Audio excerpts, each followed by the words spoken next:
मरने के बाद तुलसी और गंगा जल क्यों रखते हैं मुंह में?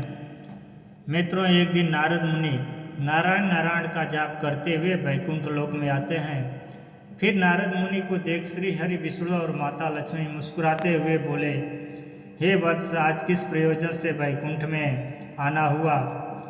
तब देवर्षि नारद श्री हरि और माता लक्ष्मी को प्रणाम करते हुए बोले, हे प्रभु, मेरे मन में एक शंका है, कृपया मेरा मार्गदर्शन करें। तब श्री हरि बोले, हे नारद, क्या है तुम्हारा शंका? कृपया बताओ तो तुम्हारे शंका का निवारण करके हमें प्रसन्नता होगी। तब नारद मुनि कहते हैं, हे प्रभु, जब कोई मनुष्य मृत्यु के बाद तुलसी पत्र का जल अपने मुख में पाता है तथा रोज तुलसी जल में जल देने से क्या होता है तथा उस समय मनुष्य को कौन से फल की प्राप्ति होती है? तब श्री हरि कहते हैं, हे नारद, तुमने जो प्रश्न पूछा है वह समस्त मानव जाति के कल्याण हेतु अत्यंत उपयुक्त है। जो भी मनुष्य तुलसी पत्र का जल पाता है वह सौभाग्यशाली होता है। उस व्यक्ति के सारे पाप भी माफ हो जाते हैं और उन्हें मुक्ति मिल जाती है। फिर मित्रों, आगे श्री हरि कहते हैं, हे मुनि, तुलसी पत्र के संबंधित में मैं आपको एक पवित्र कथा सुनाता हूँ, आप इसे ध्यान से सुने।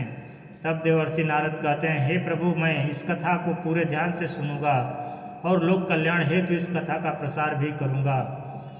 मित्रों, कथा आरंभ करते हुए श्री हरि कहते हैं, हे नारद, गंगा तट के किनारे एक भील परिवार रहता था जिसमें 7 भाई अपनी बहन के साथ रहते थे। उनके माता पिता किसी बीमारी के कारण गुजर गए। बहन सबसे छोटी थी और वह मेरी बहुत बड़ी भक्त थी। वह हर दिन सुबह तुलसी में जल चढ़ाती, नित्य रूप से पूजा पाठ करती थी। ये 7 भाई हर रोज जंगल में जाकर शिकार करते थे और जो भी मिले उसे घर लाकर पकाकर खाया करते थे। उनका यही नित्य काम था और बहन घर के काम करके भाइयों की सेवा करती थी, उनके लिए खाना बनाती थी। फिर एक दिन उसका हाथ एक छुरी के कारण मछली को काटते हुए कट गया। फिर उसके हाथ से खून बहने लगा तो उसने जब उस रक्त को दीवार में पोंछना चाहा तो सोचा कि भाइयों को इस बात का पता लगने पर उन्हें बुरा लगेगा। अगर कपड़ों को पोंछ लूँ तो वह भी उनकी नज़र में नहीं बच सकता। इसलिए उसने उस रक्त को मछली की सब्जी में ही मिला दिया और जब रात को भाइयों ने सब्जी को खा लिया तो वे उंगलियां चाटते ही रह गए।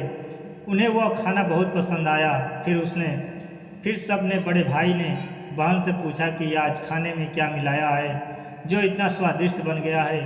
तो उसने कुछ भी नहीं बताया, किंतु सारे भाइयों के बार बार आग्रह करने के बावजूद भी उसने उन्हें नहीं बताया।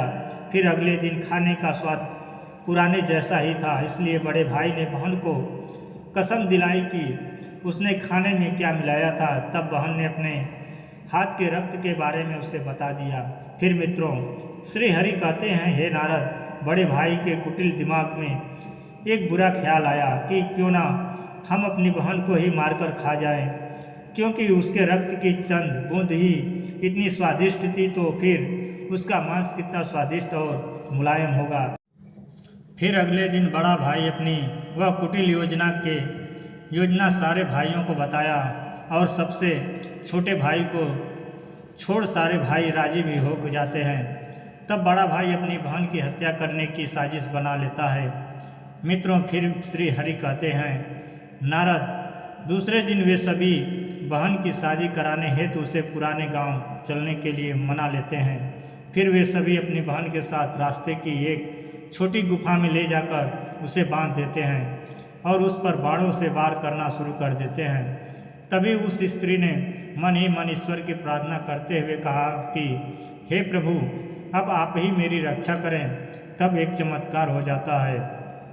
सबसे बड़ा भाई बाण तो चलाता है लेकिन वह निशाना चूक जाता है। उसका निशाना बार बार चूक जाता है। फिर दूसरे भाई भी एक एक करके बाण चलाते हैं, फिर भी उन सभी का निशाना चूक ही जाता है। अंत में सबसे छोटे भाई को बाण चलाने को कहते हैं, किंतु वह मना कर देता है। तब सभी भाई उसे ही जान से मारने की धमकी देते हैं। तो बहन स्वयं मुझसे विनती करती हुई बोली, हे प्रभु, अब आप मेरे छोटे भाई की रक्षा करें और मेरे प्राण लें। ऐसा कहते ही सबसे छोटे भाई की बाण बिना निशाने के ही बहन के सीने को भेद जाता है। तब वे सारे भाई 6 भाई अपनी इस सगी बहन को काट कर पकाते हैं और आपस में परोसते हैं और अंत में सबसे छोटे भाई को उसका सिर खाने को देते हैं। वह अत्यंत दुखी होकर मन ही मन बहुत रोता है और उसने अपनी कपड़ों में एक मछली का टुकड़ा छुपा के रखा था, तो उसने उसी मछली को ही खाने में मिलाकर खा लिया। खाते समय उसने अपने पात्र के नीचे एक छोटा सा गड्ढा खोदकर उसमें अपनी बहन के सिर और हाथ पैर के टुकड़े डाल दिए। फिर वे सब वहाँ से चले जाते हैं। फिर श्री हरि कहते हैं, हे नारद, दूसरे दिन छोटा भाई उसी जगह पर आकर एक बांस का पेड़ अपनी बहन की याद में लगा देता है और उसे रोजाना पानी देता है। इसी तरह कुछ दिन बीत जाने के बाद एक साधु उस बांस के पास मलमूत्र त्यागने हेतु जाते हैं, तो वहाँ से आवाज़ आती है, हे साधु महाराज, आप इस जगह मल का त्याग न करें। तभी वह साधु आश्चर्य से एक बांस के टुकड़े को काटकर अपने साथ ले रखते हैं और उसकी एक बांसुरी बना लेते हैं। जब भी वह साधु बांसुरी बजाता तो उसमें से एक स्त्री की सुंदर गाती हुई आवाज़ आती थी और वह तपस्वी उसी बांसुरी को बजाते हुए अपना जीवन यापन करने लगे। कुछ समय बीतने के बाद वे साधु उसी बड़े भाई के घर गए तो वह बांसुरी बजने के अलावा वह कहने लगी कि इसी दुष्ट ने मेरी हत्या की है। ऐसा सुनते ही घर से बड़ा भाई भागते हुए आया और उसने उस साधु को अपने द्वार से आगे भगाया।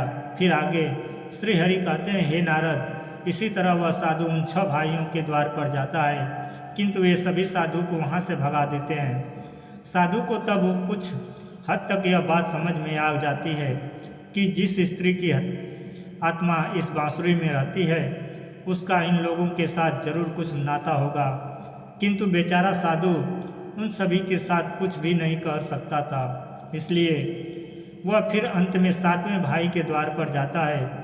तभी वह बांसुरी कहती है, यही मेरे प्रिय भाई का घर है। मित्रों, फिर जब घर में बैठे दुखी भाई को अपनी बहन की पुकार सुनाई देती तो वह भागते हुए घर से बाहर आता है, किंतु देखने पर वह देखता है कि एक साधु बांसुरी लेकर द्वार पर खड़ा है।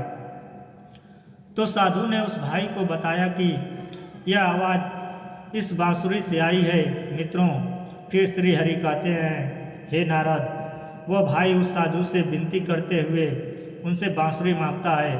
तब वह साधु उस बांसुरी को 7वें भाई को देता है और वह वहाँ से चला जाता है।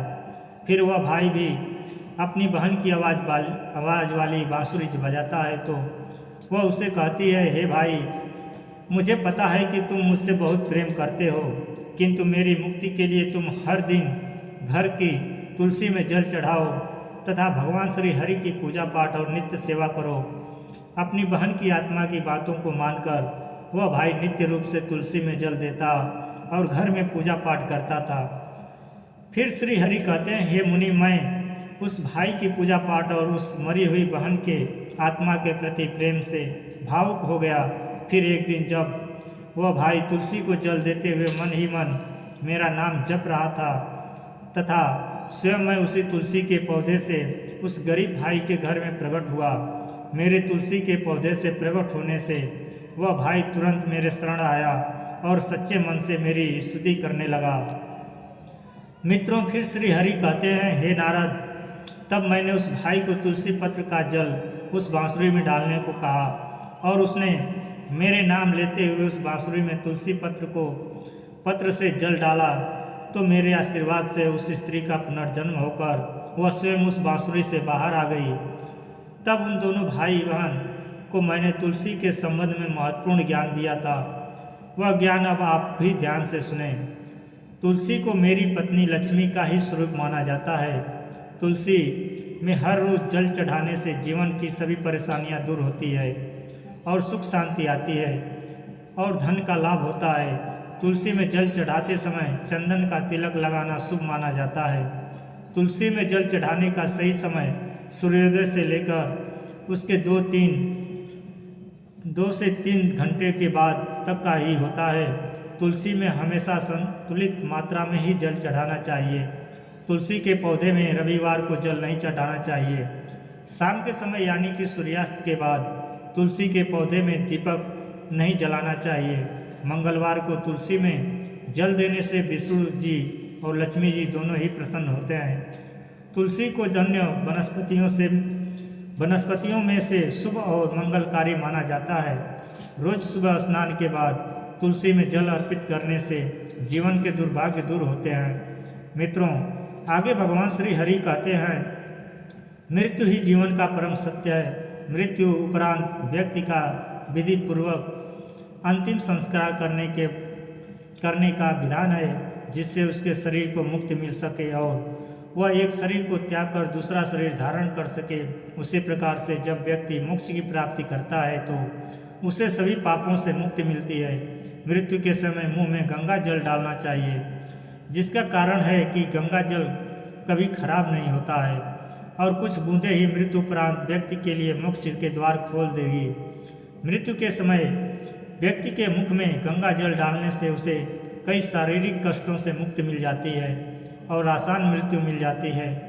यदि मृत्यु के समय व्यक्ति के मुंह में तुलसी की पत्तियां रखी जाती है तो मरने वाले व्यक्ति की आत्मा को भगवान विष्णु का आशीष प्राप्त होता है और संसार के मोक्ष माया से मुक्ति मिलती है। वही नहीं, शरीर के सारे कष्ट दूर हो जाते हैं और आत्मा सभी बंधनों से भी मुक्त हो जाती है। तुलसी के नाम से ही यमलोक में जो कष्ट देने वाले राक्षस हैं वह शांत हो जाते हैं और यम मार्ग आसान हो जाता है तथा मोक्ष मिल जाती है। इसलिए मोक्ष के लिए ही गंगा जल और तुलसी का सेवन मृत्यु के समय किया जाता है। तो मित्रों, मैं आशा करता हूँ कि आपको यह कथा और जानकारी पसंद आई होगी और यदि इस चैनल को सब्सक्राइब नए हैं तो आप चैनल को सब्सक्राइब ज़रूर कर लें और वीडियो को लाइक करें और शेयर ज़रूर करें और कमेंट बॉक्स में जय श्री कृष्ण अवश्य लिखें। धन्यवाद। राधे राधे।